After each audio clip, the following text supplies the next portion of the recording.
Hola, hola, ¿cómo están? Nos encontramos acá en una nueva edición de La Conversación para hablar un poco y entender la época, tener algunos debates que nos interesaba escuchar. Y acá en esta línea, hoy le queremos dar la bienvenida a un amigo pensador, analista político, sociólogo sobre todo, que nos va a ayudar a discutir algunos temas que nos gusta muchísimo de coyuntura y de actualidad. ¿Cómo estás, Marcos Domínguez?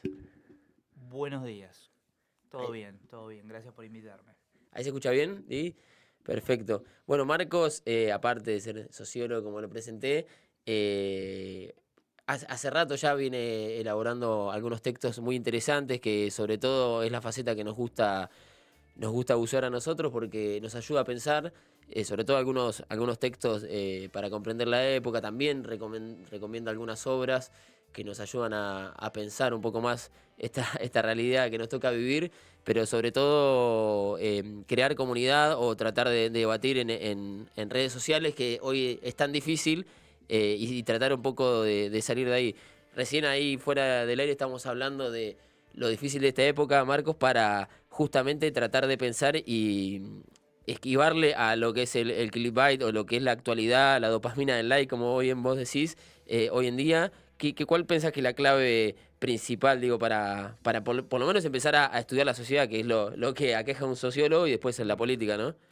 Bueno, yo en principio me parece que lo que tenemos que tratar de sostener, las personas que participamos activamente, entre comillas, de la conversación pública, eh, es tratar de hacer cosas eh, lo más sólidas posibles en términos de elevar un poquito la calidad de los productos que hacemos.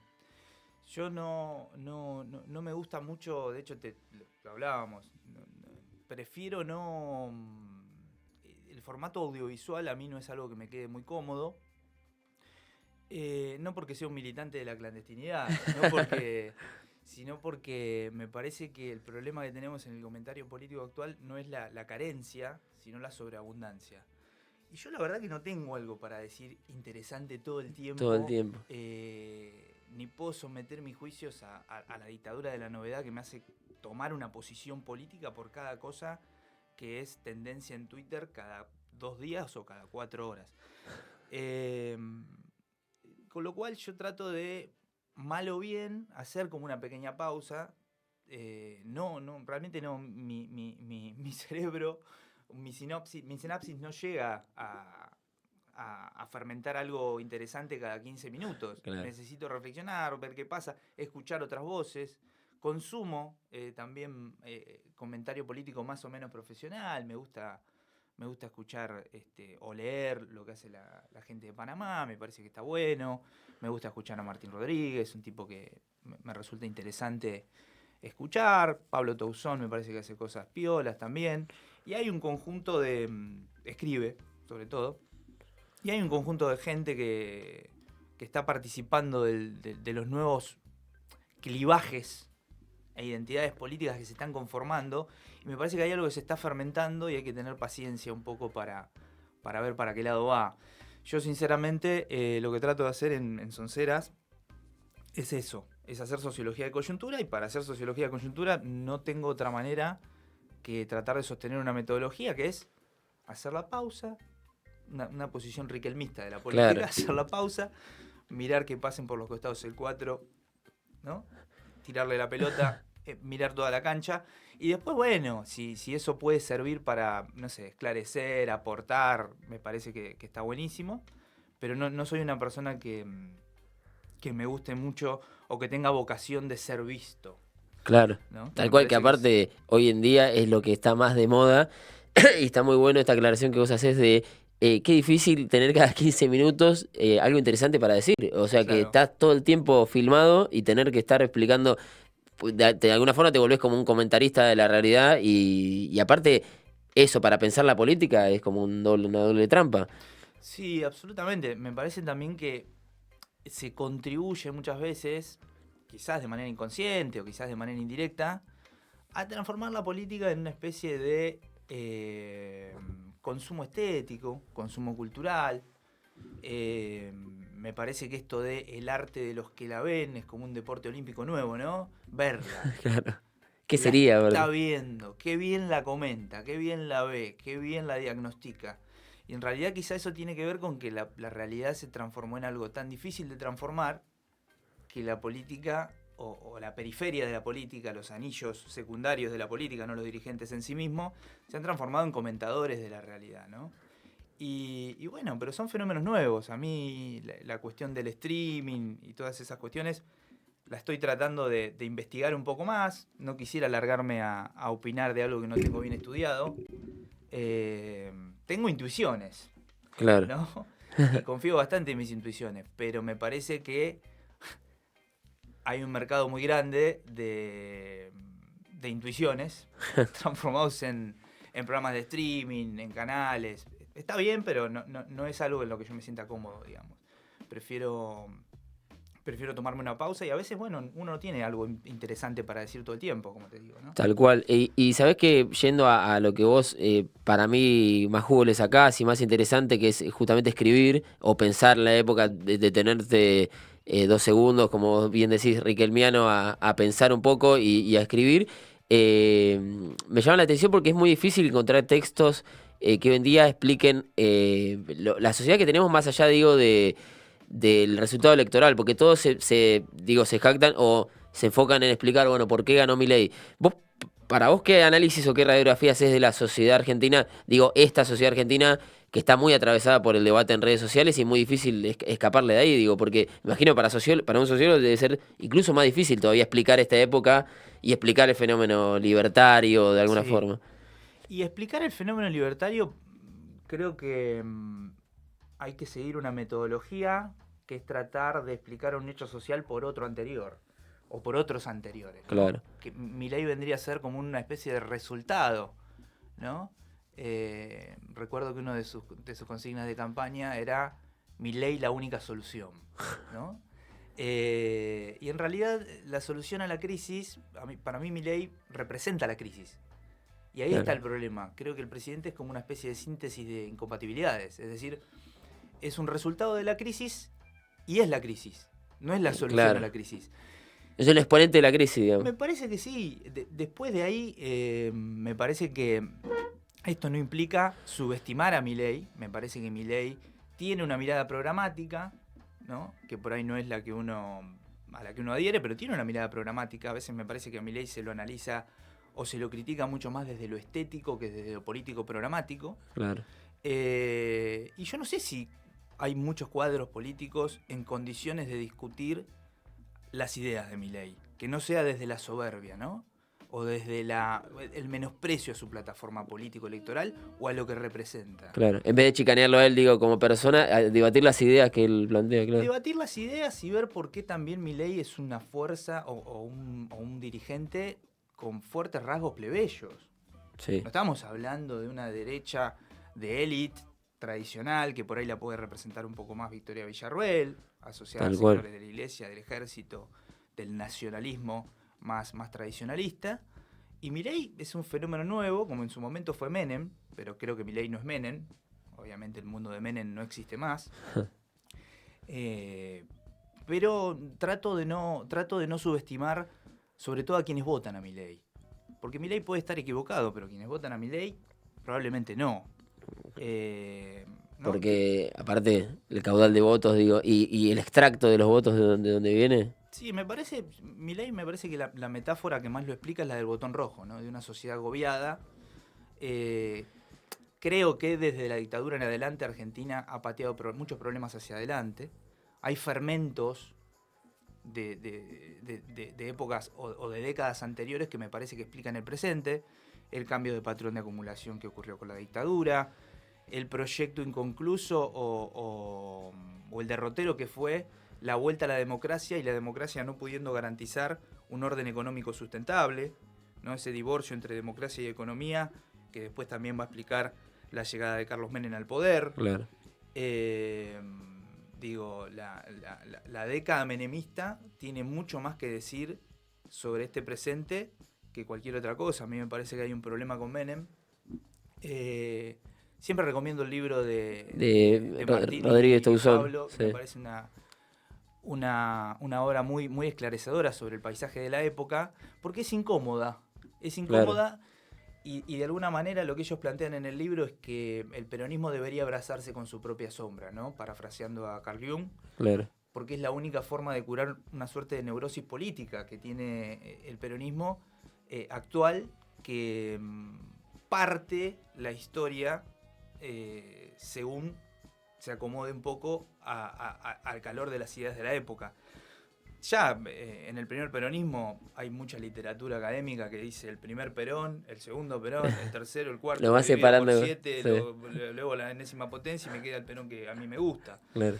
Y la verdad que no me parece sensato eso, sobre todo en el peronismo, que es un movimiento que habita los claroscuros con cierta ductilidad que otros movimientos políticos no lo han podido evitar. Por eso Perón me parece que lo que nos dejó, más que una palabra para sacralizar, donde me parece que también hay como una especie de momificación por citas, como dice Néstor Burri, momificación por citas de Perón, nos ha dejado una metodología, ¿no? No una ideología. De hecho, la doctrina no es una ideología, la doctrina es un conjunto de ideas pensadas para la acción. Todo lo que ha hecho Perón, desde comunidad organizada en el 49, conducción política en el 51 o modelo argentino en el 74, sobre todo modelo argentino, creo que son botellas al mar, ¿no? Bueno, esta es una metodología para cabalgar la evolución. Tenemos que tener una política para las Fuerzas Armadas, para los empresarios, para los trabajadores. Y esto que parece una obviedad, no lo es tanto. Perón ya en el 74 decía que Argentina es un país politizado, pero sin cultura política, ¿no? Claro. Y creo que a veces el nivel de debate que hay en redes sociales expresa ese problema de manera exponencial. Sí. ¿No? Creo que ese debate, hay una falsa simetría que se produce en el streaming, me parece, ¿no? De un tipo por ahí que tiene 30 años tomando decisiones en la política y un pibe que opina de las decisiones que tomó esa persona. Es como una especie de simetría. Sí. Si lo llevas al fútbol, que te gusta el fútbol, es casi como, che, yo jugué 30 años de mi vida y Sí. a un comentarista de la platea que te dice, pegale de esta forma, que yo sé, Claro. es muy difícil de... Claro. O la cancelación meramente estética que se hace de determinadas cosas, qué sé yo, no sé. A mí me gustaría saber qué tienen para decir Remelenikov Claro. sobre el momento actual. Como también me interesa lo que tiene para decir Guillermo Moreno, como me interesa lo que tiene para decir Juan Grabois. Me parece que hay falsas dicotomías que hacen que el debate no pueda crecer. Esta división ideologista entre el progresismo y el antiprogresismo es una dicotomía que me parece que tenemos que construir argumentos para poder superarla lo más rápido posible. Sí. ¿No? Tener una cultura política un poquito más robusta, donde nos podamos escuchar y podamos, si no te gusta lo que dice Moreno, si no te gusta lo que dice Grabois, bueno, me parece que acá la lógica es poder construir no poses estéticas, sino argumentos. A mí me parece que lo que hay es un desierto argumental, que se está llenando de una gesticulación y de una pose que están transformando la política en un consumo estético y cultural. Y el peronismo en una especie de liturgia. Claro. Un conjunto de liturgia, ¿no? De comer ravioli con la vieja los domingos, esto es peronista. Ritualizado, digamos. Me parece que sí, a mí me parece que lo que tiene de novedoso el peronismo es esa metodología, ¿no? Ver base para comprender, y ver base para comprender, esto que decía Perón, es mucho más complejo que sentarse a estudiar como un exégeta la palabra de Perón y ni bien estoy en desacuerdo con algo que plantea otro compañero peronista, agarrar a Perón, citarlo, ¿no? Y sin contextualizar que en realidad es una metodología de pensamiento el peronismo también, ¿no? Es una forma integral de entender la vida. Tal cual.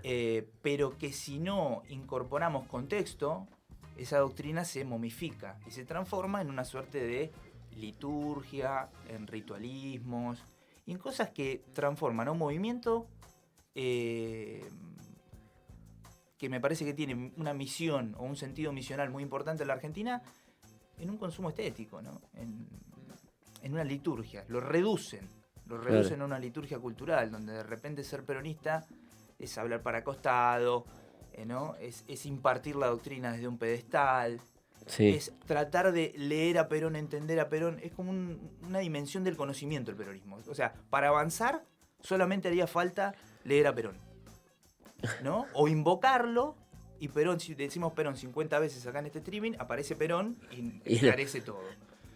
Parece que hay que tener la imaginación política suficiente para atravesar este proceso que yo creo que va a ser de destrucción creativa, ¿no? Sí. Eh, Es buena ese pensamiento que nos da un poco de esperanza porque también lo que ha hecho Milei, no Milei en realidad, la época es vaciarnos totalmente de esperanza hacia futuro.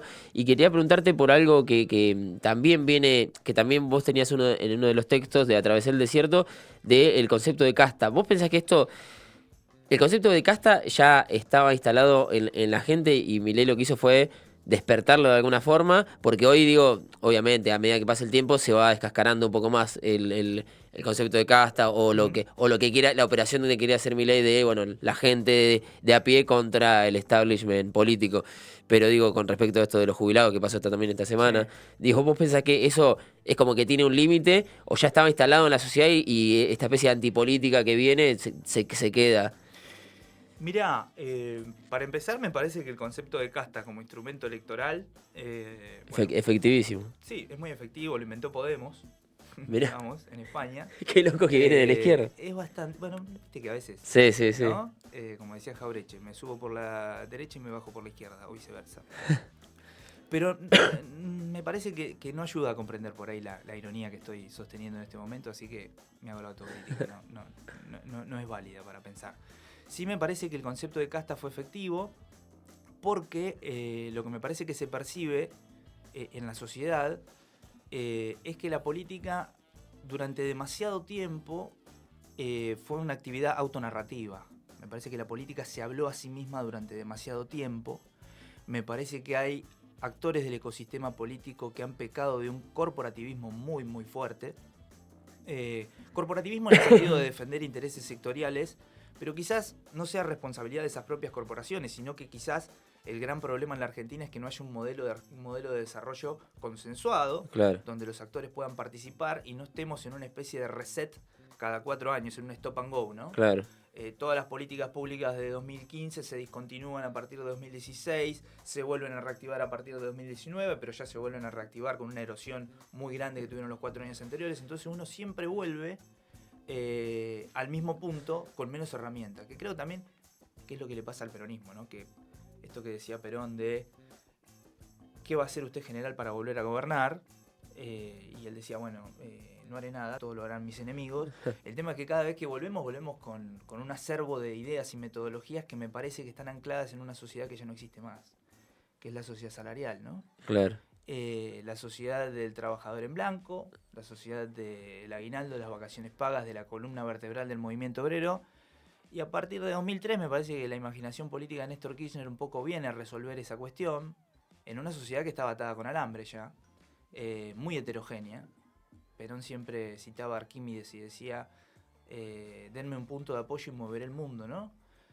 ¿Cuáles son los puntos de apoyo ¿Cuáles son? que tiene la Argentina? Tenés muchas centrales obreras, tenés movimientos sociales, tenés clases medias indignadas, tenés masas inorgánicas, que decía Perón que era lo peor que podía pasar, una masa sin causa, porque era muy difícil de conducir. Y volviendo a este punto de atravesar el desierto, que es un texto de enero, yo creo que el concepto de casta funcionó porque sí existía una intuición social que Milei pudo detonar, me parece, ¿no? Bueno, ahora Milei está castificado, de alguna Se manera. castificó él, claro. Sí, pero igualmente sigue sosteniendo una credibilidad basada en algo que la sociedad todavía lee como legítimo, como original. Milei tiene algo muy jacobino, Sí. que creo que el último tramo del kirchnerismo también tenía algo similar. De hecho, cuando algunos dirigentes hablan de Milei, por ahí del kirchnerismo duro, se cuidan de criticarlo, ¿no? Porque dicen, bueno, por lo menos va al frente, Sí, sí. ¿no? Es plebeyo, va al Toma frente, decisiones. toma decisiones. Y en un país que viene de una simulación muy fuerte, que creo que arranca con el gobierno de Macri y termina con el gobierno de Alberto, una especie de deambular de la política por una especie de estetización permanente de todo, Sí. una mímica del Estado presente o del Estado ausente, valga la redundancia, son dos extremos ideologistas desde mi punto de vista. Milei viene a tomar un torbellino de decisiones, y eso me parece que es un capital que por ahora le reditúa. No importa si son buenas o malas en este momento, me parece que la sociedad en este momento no está evaluando eso. Lo va a empezar a evaluar. Claro. A mí me parece que en ese interinato todavía hay un duelo en slow motion en el peronismo muy grande. Yo cada vez que miro a mi alrededor y veo algunas expresiones de lo que somos, porque nunca hay que diagnosticar un problema de que uno no se sienta parte, Tal porque cual. si no parece que habla de un pedestal, yo también me siento parte del problema. Creo que nuestra cultura política está funciona con Windows 98. Todavía. Me parece que tenemos muchas cosas que aprender para poder volver a persuadir a la sociedad. Creo que tenemos que tener un modelo de país que tome en cuenta que la sociedad argentina se estrelló en 2001. A partir de lo que había fermentado en el 76, se estrella en el 2001 y pegar un vidrio roto no va a hacer que el vidrio vuelva a ser un vidrio consistente, va a estar roto. Claro. Entonces, estamos frente al espejo roto de nuestros propios problemas. Creo que Milei lo que hace simplemente es poner ese espejo roto enfrente nuestro y decir, miren, la sociedad argentina es mucho más parecida a esto que a lo que ustedes creen que es. No la ven, ¿no? Y volviendo a su frase de cabecera. Claro. Sí, no quiero ser exégeta del presidente de la nación, pero me parece que hay una cosa todavía de soberbia que es muy parecida a la ignorancia, ¿no? De subestimar a los que votaron a Milei, Sí.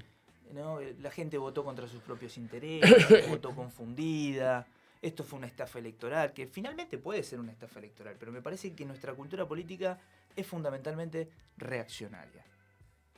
Reacciona con huida y negación a todo lo que no puede entender. Reacciona con huida o negación, ¿no? Nada, me parece que hay superestructuras de pensamiento que todavía están ancladas en una sociedad que es más parecida a la sociedad de los 70, previo a la dictadura, que a la sociedad actual. De hecho, hay fantasmas con los que nos peleamos que no son fantasmas de nuestra generación. No quiero decir que no sean importantes, pero me parece que hay una pelea contra fantasmas y contra contradicciones que no son las del pueblo argentino, quizás son las nuestras. Que son más de círculo político de alguna forma. Me parece que sí, que peleamos muchas veces contra fantasmas propios, que no son los fantasmas del pueblo, ¿no? Y creo que justamente a veces el peronismo como objeto de estudio es un arma de doble filo. No está mal, por supuesto, la formación política es muy importante, pero me parece que el objeto de estudio es la sociedad argentina, que me parece que la tenemos que entender para poder ofrecer algo que tenga que ver con los intereses de estas nuevas generaciones que están sumidas en problemáticas muy complejas. Desde la aceleración digital, la ludopatía, la informalidad laboral, que para muchos es un problema y para muchos otros no. ¿No? Sí, para muchos es un síntoma de libertad. No me metas el Estado acá. No me metas el Estado acá, yo manejo mis tiempos. Yo puedo repartir pedidos en Rappi, pero eso me da tiempo para poder estudiar programación. No, pero ¿por qué no estás en blanco? No, porque yo no quiero derechos que me empobrezcan. Claro. ¿No? Entonces, ¿cómo hacemos nosotros para poder entender y tener la imaginación política suficiente para persuadir a esas personas? A mí me parece que la política se ha hablado a sí misma tanto que se ha vuelto un clúster, se ha clusterizado, claro. Y el afuera de la política ha crecido exponencialmente. Entonces hay una afuera de la política, cada vez más grande, no la ven, que me parece que Milei en parte pudo interpretar, y que el peronismo tiene ese desafío, ¿no? No sé si cantar nuevas canciones. Yo creo que primero debería reestructurar todo lo existente, ¿no? Pero no con una visión melancólica, sino soldar algunas cuestiones. Porque si no, lo que pasa es que después llegamos al gobierno con todo atado con alambre y no funciona. No. Perón decía, para gobernar mal es mejor no gobernar. Y esto de Perón decía. No quiero momificarlo por sí. Claro, con las citas. Pero el viejo siempre resulta una brújula interesante como para desde dónde empezar a pensar. Tal cual. Y aparte vos en tus textos también revisitás lo que es la doctrina peronista y algunos otros textos también. Te leí sobre Conocer a Perón, el libro de Álvaro Medina, sobre Dugin también, sobre teoría política. Pero digo, viste que ahora hay como como lo que vos decís, una insistencia a volvamos a la doctrina, que ahí están las claves y ahí vamos a salir adelante. ¿Cómo pensar nuevamente la doctrina para el siglo XXI si nosotros siento que muchas veces pensamos que tenemos una sociedad que ya no la tenemos? O sea, esto que vos hablabas de trabajo registrado, ciertos resortes institucionales y aparte de comunidad que estaban, digo, todavía formados, que hoy en día, digo, cada uno hace la suya o atiende su juego, no le interesa absolutamente nada, ningún concepto de comunidad y nosotros venimos a hablarle sobre todo de eso. ¿Cómo hacer para, no sé si actualizar la doctrina o que esa doctrina nos sirva de guía o de camino y no como vos decís, que objeto de estudio y nada más? Sí, yo vuelvo a insistir con esto. Está buena la pregunta, pero yo vuelvo a insistir con esto. Me parece que esto de volver a Perón no funciona. Hermenéuticamente no funciona. Claro. Es decir, me parece que a Perón es algo a lo que hay que llegar, si se quiere. Es un punto de llegada. Porque Perón decía en Conducción Política que el conductor político es un constructor de éxitos y de futuro. Y es la persona capaz de crear organización. Hay un proceso creativo que está mirando hacia el futuro. Hay una idea de ofrecer futuros posibles.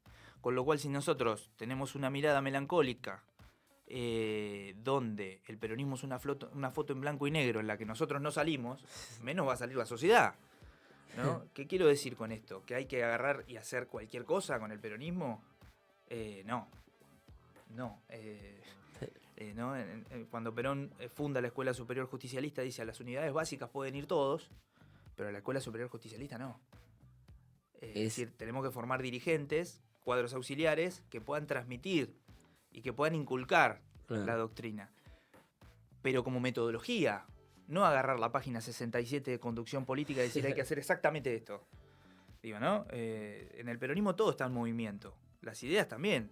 El Perón del primer gobierno, la idea de los planes quinquenales y todo lo demás, es muy distinto al Perón que llega a la Argentina después de 18 años de exilio, ¿no? Después de que ese liderazgo se sostiene a partir de haber inculcado una doctrina, que es la que conecta sentimentalmente al líder exiliado con esa masa orgánica que había quedado en el país.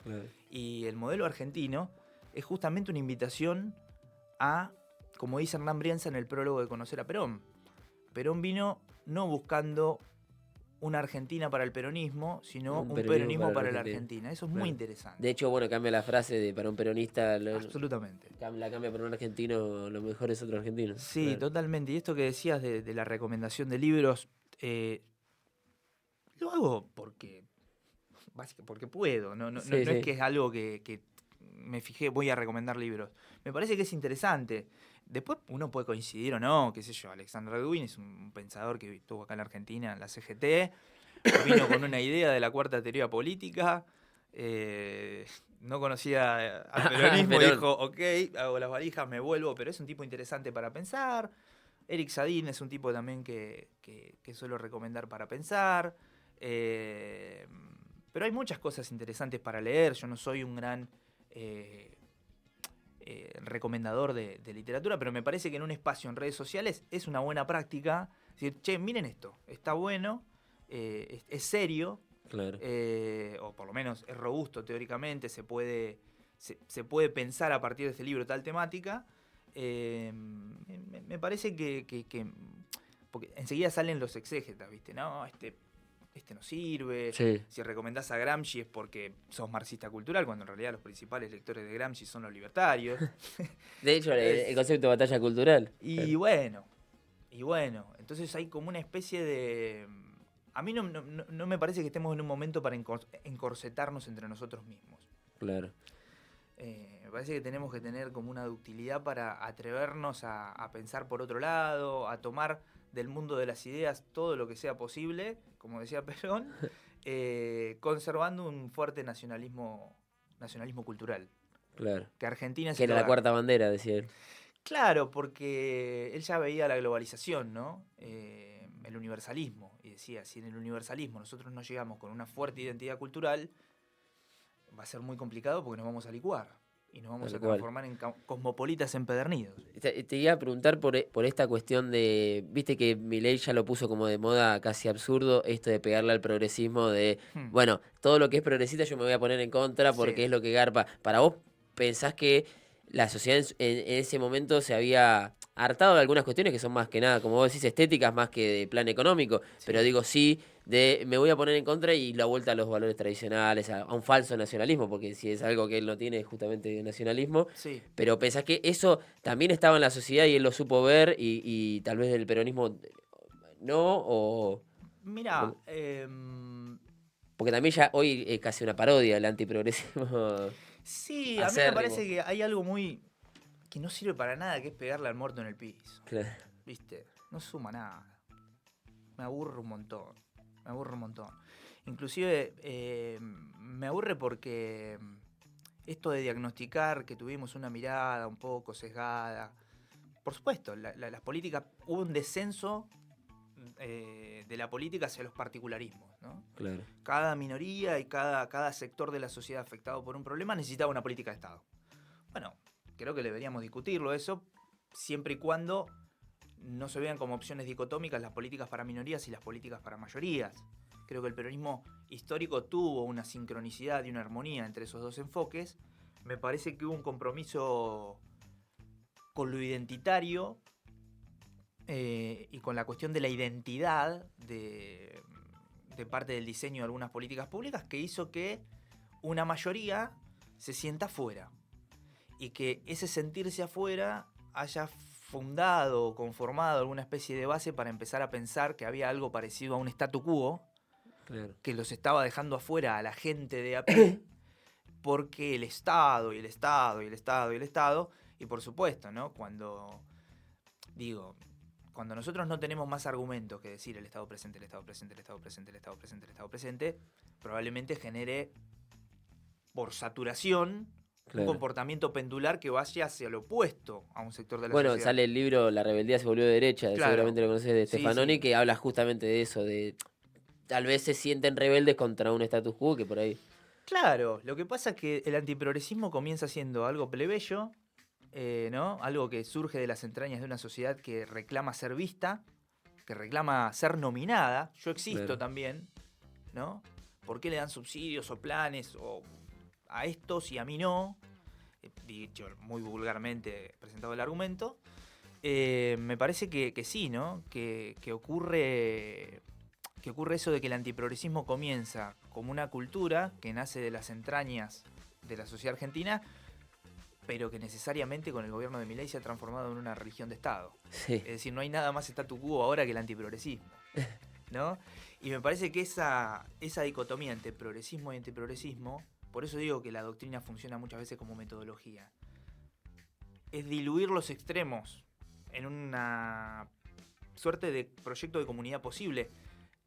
La idea central de la doctrina peronista es la armonía, pero no la armonía como una cosa pasiva, donde nos quedamos así y somos de centro. Claro. No, es una posición de ataque a los extremos. Es decir, ataque en el marco del tiempo, no de la sangre, ataque a los dos extremos. A los dos extremos, al hiperprogresismo y al hiperantiprogresismo. Pero me parece que las identidades políticas en la Argentina están cambiando para un lado que ni siquiera es posible etiquetarlas en esos dos. Claro. Bueno, Néstor tiene varios videos y reflexiones sobre, bueno, no tenemos que permitir para ninguno de los dos extremos de conservadores o progresistas, sino que el peronismo es otra cosa. Sí.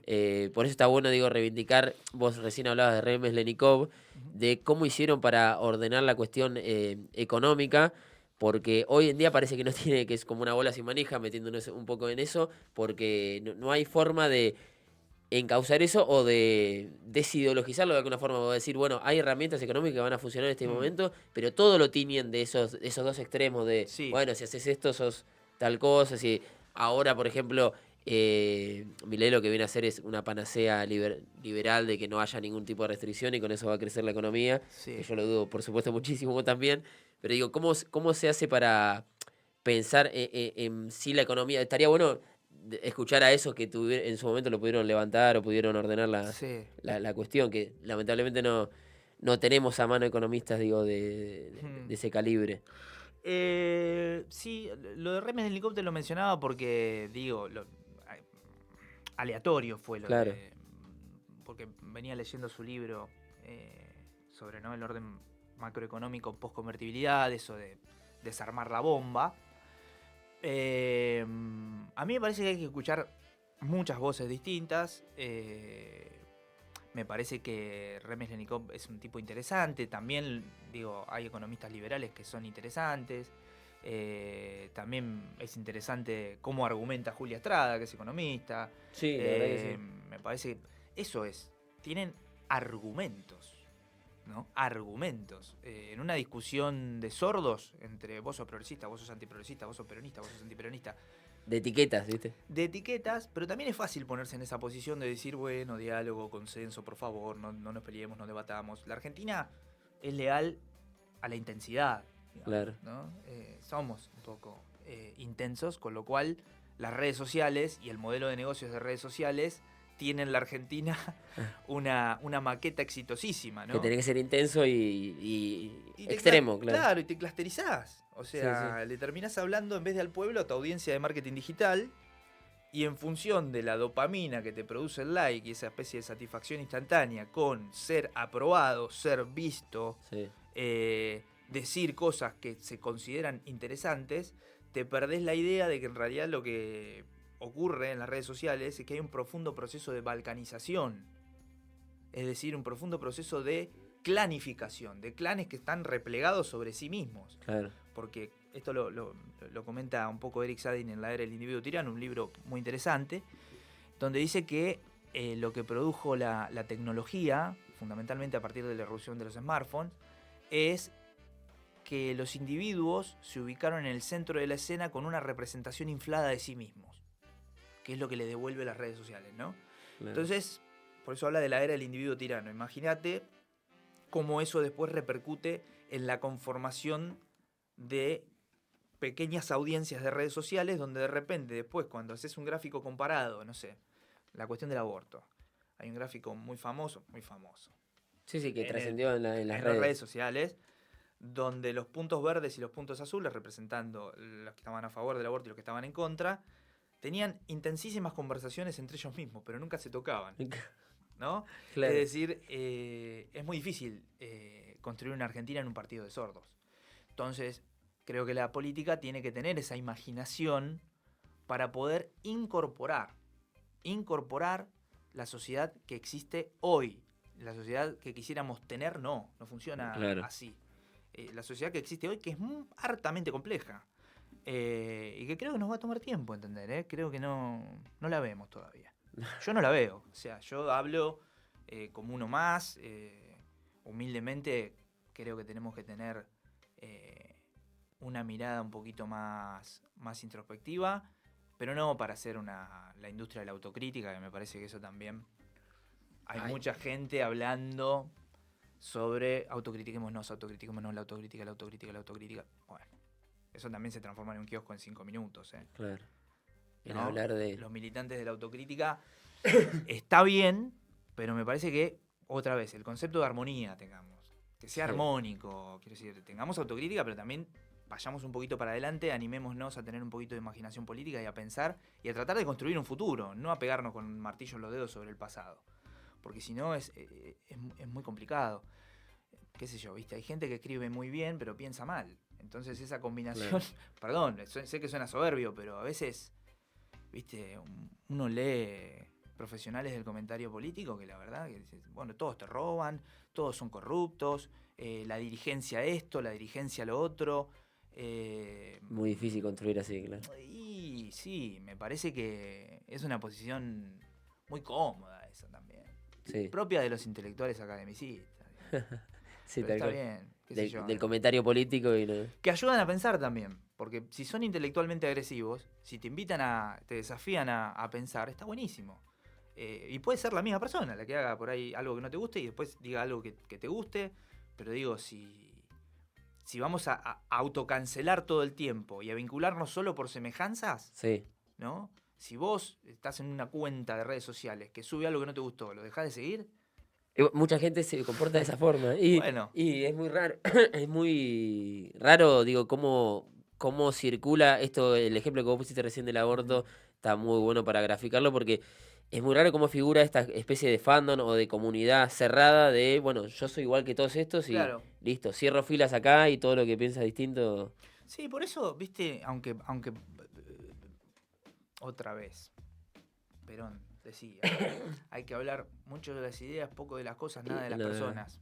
Bueno, me parece un buen consejo. Sí, tal cual. Mucho de las ideas, poco de las cosas, nada de las personas.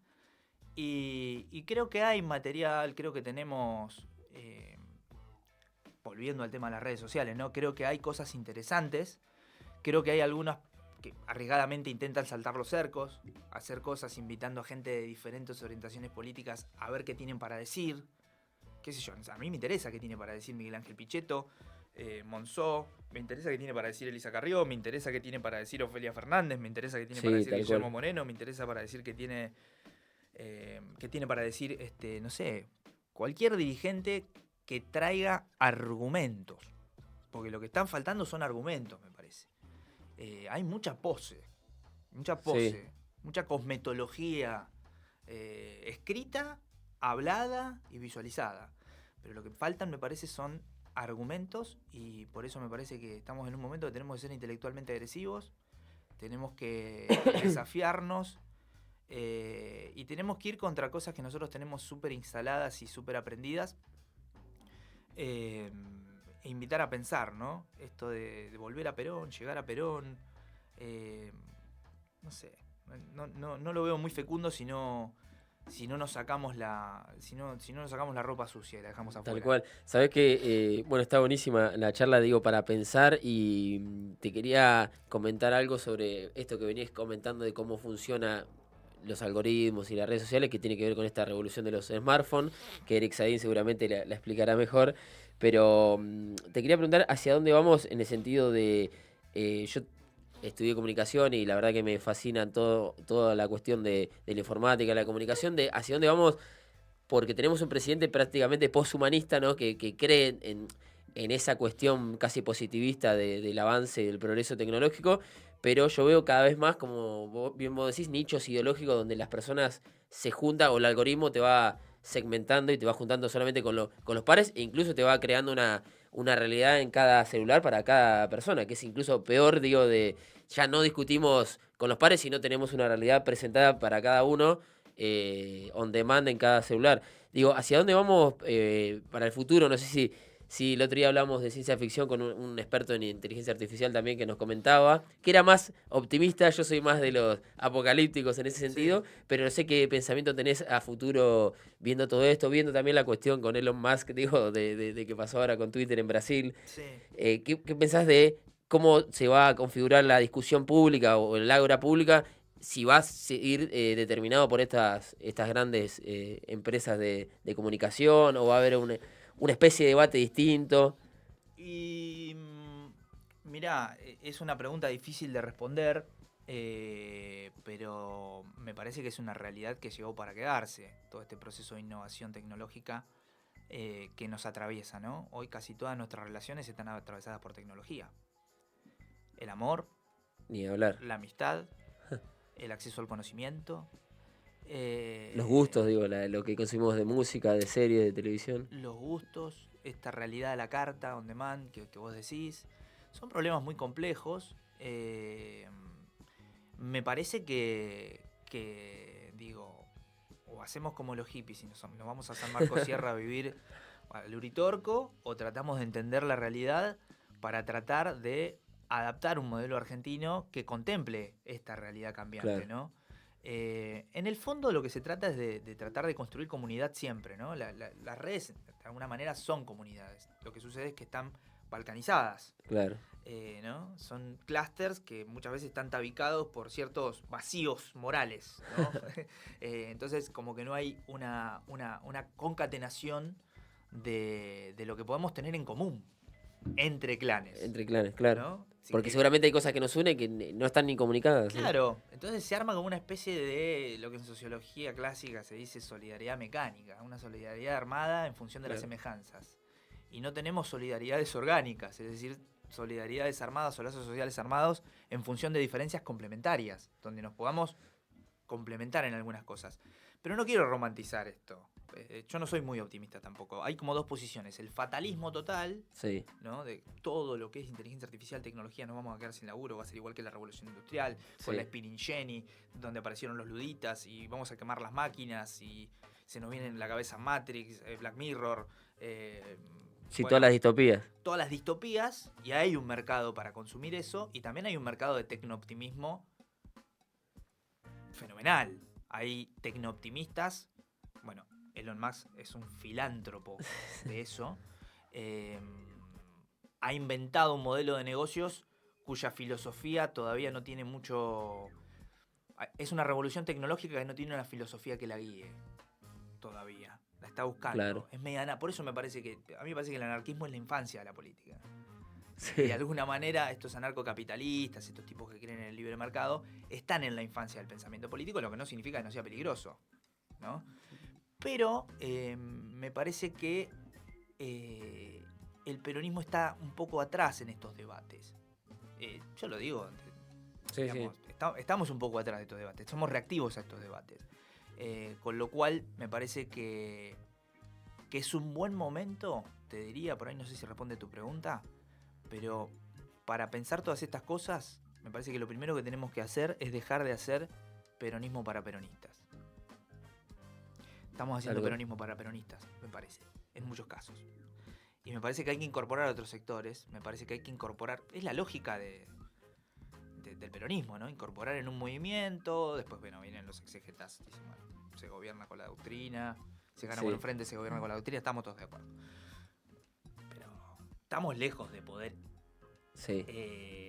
imponer esas perspectivas cuando me parece que tenemos que arrancar de mucho más atrás, que es entender la sociedad digital, ver cómo se puede transversalizar alguna especie de interés común, algo que nos una a los argentinos, algo sobre lo que tengamos consenso. Me pareció muy interesante en ese sentido la marcha federal universitaria, ¿no? Claro. Porque no puede ser que para lo único que nos unamos sea para festejar el mundial. Un hecho transversal que el único sector que no lo entendió fue la política. Porque fue transversal en serio esa parte. Mal, o sea, eso Sí. fue tremendo. Y la marcha federal universitaria, quizá en menor volumen, también fue transversal. Y me parece que en lugar de ir nosotros a la realidad, meternos en la realidad para ver qué coincide con los símbolos que ya tenemos en nuestra cabeza preconcebidos, me parece que primero hay que ir al acontecimiento y a partir de ese acontecimiento generar un símbolo de transversalidad, Claro. ¿no? Me parece que ahí hay un germen interesante de algo que es transversal a todos los argentinos, que es, o a la mayoría de los argentinos, que es la defensa de la educación pública. Entonces, me parece que hay que ir encontrando esos acontecimientos que vayan conformando el corpus por medio del cual empecemos a gestar ciertos acuerdos para construir movimentísticamente Claro. un bloque histórico que nos permita de alguna manera volver a disputar y volver a gobernar la Argentina. Pero volver a gobernar la Argentina está. Sí, sí. Y no, volver a gobernar la Argentina para transformarla. Mucho se habla de la reforma laboral, ¿viste? Sí. Pero. La reforma laboral, la más importante, la hizo Perón. Y después nunca más. Y no.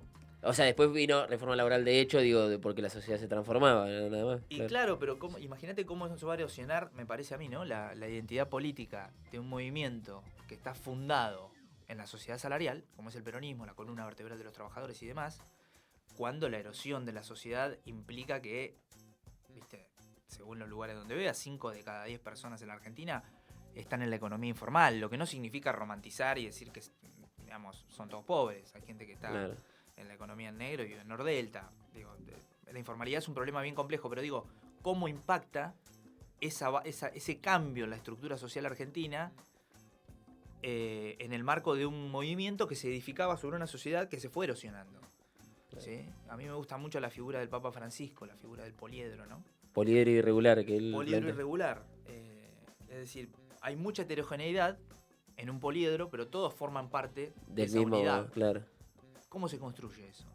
Bueno, me parece que es el gran desafío que tiene el peronismo, ver cómo genera ese poliedro argentino por medio del cual movimientos sociales, trabajadores informales, trabajadores formales, empresarios, Iglesia Católica, Fuerzas Armadas y todos los actores sociales que participan del ecosistema argentino puedan ponerse de acuerdo sobre cosas sobre las que ya deberían haberse puesto de acuerdo. Que es una trazabilidad de un modelo para que la Argentina no arrastre más problemas hacia adelante, por lo menos. Sí, política de Estado, por lo menos 2 o 3 líneas de política de Estado que vos decís, bueno, por más que cambien los gobiernos, sabés que... Claro, inclusive lo de Duhalde, ¿no? No podría haberse hecho sin consenso el orden macroeconómico post-convertibilidad. Por supuesto que pagó costos políticos Duhalde. También ese es el punto. Me parece que hoy en día cada vez es más difícil gente que pueda absorber y diga, bueno, me voy a bancar el costo político de trazar esta línea a futuro. Y claro, bueno. El costo político es no existir. Claro. Es muy grave eso para un político. Pero bueno. No tener costo político es imposible si vos querés hacer algo, digo, a futuro. Pero completamente. ¿No? Me parece que, digo, somos muchos más hijos de las cosas que negamos de lo que creemos. Sí. El orden macroeconómico post-convertibilidad, la sociedad del consumo, ¿no? La sociedad del consumo durante los 90, justicia social era equivalente a consumo en esa concepción de peronismo. Claro. Sí, ¿no? poder acceder a bienes. Claro. De alguna manera el modelo de consumo, de pisar el acelerador del consumo como política de Estado y llamarle a eso política social, digamos, o política de inclusión, incluirte en el consumo, es una continuidad de una política que venía en los 90. Sí. ¿No? No quiero decir que Néstor y Cristina eran menemistas, para nada. Lo que quiero decir es que las capas geológicas de decisiones políticas o de cambios sociales que habitan la Argentina también habitan los presentes. Quiero decir, somos hijos de un montón de contradicciones como sociedad. Algún día llegaremos a tener un museo donde estén Sarmiento y Rosas en el mismo museo. ¿No? Sí. No, que aparte deberían ser reivindicados. Lo mismo pasa con la figura de Roca, viste que ahora hay una especie de revisión de decir, bueno, pará, no fue todo malo en Roca, no fue... La lógica, viste, esa de bueno malo, de bueno malo. Binarismo, sí. Totalmente. La lógica de bueno malo me parece que es muy nociva. Sí. Porque es como que si la Argentina fuera una película de Clint Eastwood, ¿viste? Bueno malo es un western. Y la verdad que la dicotomía, el pensar en dos, bueno, malo, progresista, antiprogresista, ¿no? Progresista, antiperonista. O historia liberal, revisionismo histórico, ¿viste? Historia mitrista, revisionismo histórico. Es un desafío porque también es interesante, digo. La lógica del poder generalmente funciona mejor cuando se la piensa en dos, ¿no? Esto fue inaugurado por Cash Mead, un excelente pensador que tiene un libro que se llama El concepto de lo político, muy, muy interesante. Pero digo, me parece que el peronismo justamente, la innovación política que hace es pensar en tres. Claro, en la tercera posición. Justamente. No es que no hay buenos o malos, existen, pero los tengo que conducir a todos. Claro, ¿no? tal cual. Conducción política no es un libro de conducción política de peronistas. Es un libro que en una sociedad con una cultura política más robusta lo tendrían que llevar a los CEOs de Mercado Libre a que lo lean. Es para conducir todo tipo de espacios. Sí. Es una metodología, una técnica. No, yo realmente te digo, o sea, no es una vocación fanática o melancólica las que tenemos los peronistas. Realmente creemos que tenemos para aportarle a la Argentina, pero sin duda que no habitamos la Argentina solo peronistas. Eso, el día que el peronismo entienda que no convive solo con peronistas, tal cual, va a ser extraordinario, porque no vamos a estar no vamos a estar como un renaper político, ¿no? Claro, el renaper político de repartiendo DNI peronista o no peronista. Está el que saca el peronómetro y el que dice, ay, mirá cómo saca el peronómetro, y es un diálogo de sordos, ¿no? Porque a veces hay que sacar el peronómetro y a veces hay que decir, aflojar con el peronómetro.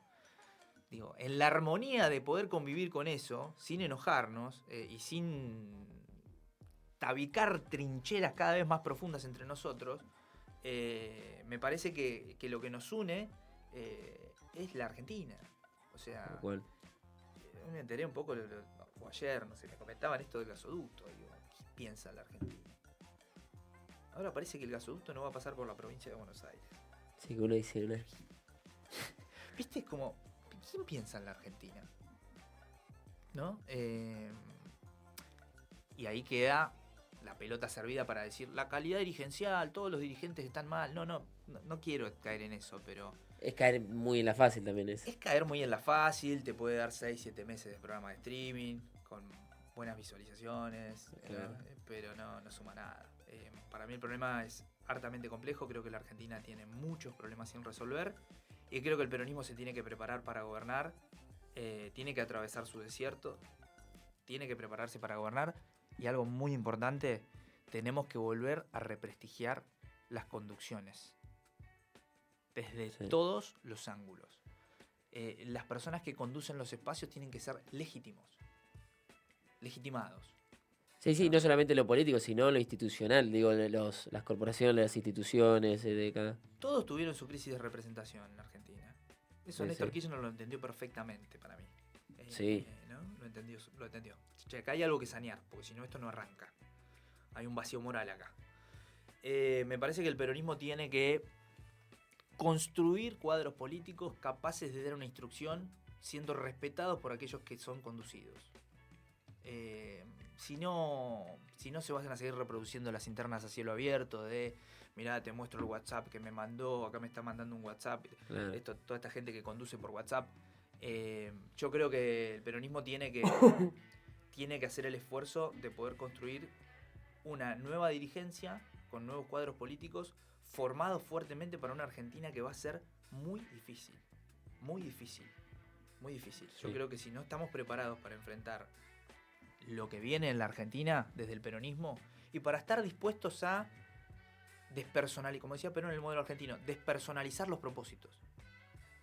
¿No? Claro. Perón decía que la clave del modelo argentino era que él estaba despersonalizando los propósitos. No, por supuesto que esto nunca se va a leer así, van a decir, mirá qué grande... No, pero tal cual, porque aparte me hiciste acordar una frase también, creo que la reivindica Martín Rodríguez del tercer Perón, que él dice, a mí el Perón que más me gusta es el que quiere dejar de ser peronista, pero no en el sentido de yo no soy más peronista, sino ni nombrar, o sea... No quiero que me digan peronismo, no quiero que se reivindiquen los símbolos, yo quiero propósito para la Argentina. Después, si sos peronista o no, después venís, pero quiere alejarse de eso. Es como ser peronista sin decirlo, sin tener que estar todo el tiempo con el cartel de soy peronista en la frente, o sea. Totalmente. Tal cual. De hecho, hay un fragmento en el libro que tiene Martín con Pablo, Toussaint, esto que hacemos con Menem, que menciona a las manzaneras. Y lo que les decía Duhalde, dice, ustedes no digan que son peronistas. No es importante decir que son peronistas. Claro. Hay que hacer el peronismo que necesita la época, decía, ¿no? Esta declamación permanente, identitaria, para mí está buena, es algo interesante. El tema es que cuando se profundiza queda solamente en eso, en una declamación identitaria, ¿no? En todo lo que nosotros somos, en todo lo que nosotros no somos. El tema es que a la sociedad eso mucho no le interesa. No. A mí me parece que lo que interesa es que le resuelvan los quilombos. Y sobre todo, que la política no le rompa mucho las pelotas. A mí me parece claves.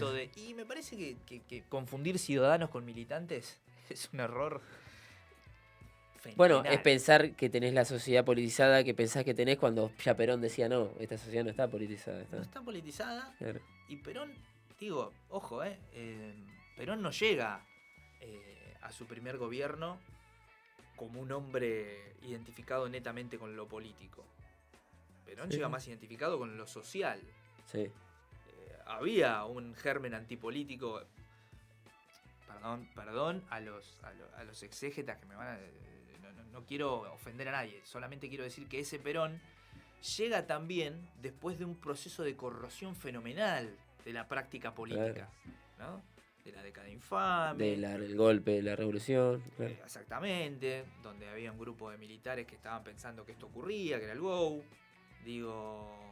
Había un sector que era Forja, de los años 30. Que eran irigoyenistas o más del radicalismo.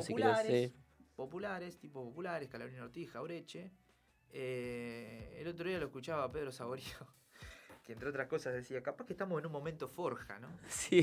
Decía el tipo. Pedro es alguien que desde el humor me hace pensar muchísimo también. Es un crack. Sí, yo lo escuché el otro día en una charla ahí en Barracas y tiraba otra interesante, que por ahí es medio random tirarla, pero decía, Bueno, compañero, solo está perdido el que sabe a dónde va. Como nosotros no sabemos a dónde vamos, todavía no estamos Todavía perdidos. no está. Entonces, Claro, estamos en la etapa Forja, es verdad. capaz que estamos en un momento forja, no lo sé. La verdad que no lo sé. Yo lo que sé es que esa Argentina vibrante, esa Argentina que se autopercibe a sí misma con vocación de grandeza, ha existido siempre, ¿no? Es un tejido nervioso que existe siempre y de vez en cuando existe alguna fuerza política, algún dirigente, algún movimiento que activa esos tejidos dormidos, ese músculo dormido, y la Argentina se pone a funcionar de vuelta, ¿no? Claro. Donde nos da orgullo cada vez más ser argentinos, donde vemos todo lo que tenemos, donde nos empezamos a calentar un poquito por la defensa nacional, por ejemplo, en función de todo lo que tenemos, un sistema de defensa nacional robusto, importante, donde uno se siente parte de algo que va hacia un rumbo particular, ¿no? A veces siento que bueno, estos últimos 8 años de cosmetología política, el gobierno de Macri y el gobierno del Frente de Todos, fue preparando un caldo de cultivo de simulación, de estetización, de mímicas, que fueron gestando este botón rojo que era Milei, pero nadie la vio, ¿eh? Yo no la vi. No. Tiene razón el presidente. La verdad que no la vimos. Yo no la vi. No pensé que esto podría... Sí, obviamente me preocupaba el conjunto de desatinos, esa especie de obstinación, yo le digo más literariamente, saltos ornamentales en la pileta del error del gobierno, pero no me imaginé que el potencial electoral de Javier Milei era tal, ¿no? Y bueno, ¿cómo hacemos? ¿Cómo hacemos para recuperar esos votos? Porque los votos de Milei son votos que antes no... Pensar que el voto te pertenece es un error. Sí, fenomenal. sí, tal cual. Pero eran votos que antes venían para... Sí. Y sí, porque perdimos en lugares históricamente peronistas, digo, ¿no? Pero bueno, me parece que hay que estudiar un poquito, ¿no? Comunicacionalmente, sociológicamente, tecnológicamente y laboralmente a la sociedad argentina para poder trazar un proyecto de gobierno. Por eso está bueno cuando alguien dice, bueno, yo vengo a hablar, acá tengo un proyecto de gobierno, tengo una idea, tengo un argumento, ¿no? Y son muy pocas las personas que hoy en el comentario político profesional ofrecen eso. Sí, tal cual. ¿No? Argumentos. La verdad que llevamos casi una hora de charla con Marco, está excelente, nos queríamos otra hora más, pero lo vamos a liberar porque tiene que ir a hacer cosas, así que nos dimos un gustazo hoy en día. Sigan a Sonceras Abiertas de América Latina, que son es la página donde Marcos puede poner sus textos, sus llamados a reflexionar, que es lo más importante, y hoy, bueno, lo tuvimos acá en el piso para hablar. Y me hiciste acordar una frase de una película que es, yo nunca estuve en política, siempre fui peronista, que es justamente eso de... Gatica. Claro, de Gatica, que habla justamente de, a mí no me vengas a poner etiqueta, yo nunca estuve en política, o sea, siempre tuve esa identidad, pero como que la tuve como ser argentino. Y él, en ese sentido, me parece que tenemos que ir para ese lado de los objetivos y los planes de gobierno, los objetivos, antes de la identidad política, el fantasma, el virus del ideologismo que tanto mal hace, ¿no? Uh-huh. Totalmente de acuerdo. Bueno, muchas gracias por invitarme. Para cerrar, coincido con eso. Me parece que la gente que tiene una buena función cultural y persuade desde la cultura, no la llame para ser diputado. Déjenlo que hacen bien su laburo y lo hacen bárbaro. No mezclemos las cosas porque si no, me parece que... A mí me gusta que el artista haga arte, que el comunicador comunique, claro, tal cual. ¿No? Que el arquero ataje, que el 9 haga goles, que el que hace chistes o jingles haga jingles, que el que haga editoriales haga editoriales. Pero qué sé yo, la política me parece que hay que volver a rejerarquizarla y dejar de rascar el fondo de olla por falta de imaginación política. Me parece que la política tiene que volver a trazarse esa misión. Imaginación política para pensar cómo resolvemos los quilombos de esta Argentina. Tal cual. Bueno, mil gracias, Marcos. Nos vamos con esta reflexión para la próxima edición de la conversación. Un gustazo y nos vemos la próxima.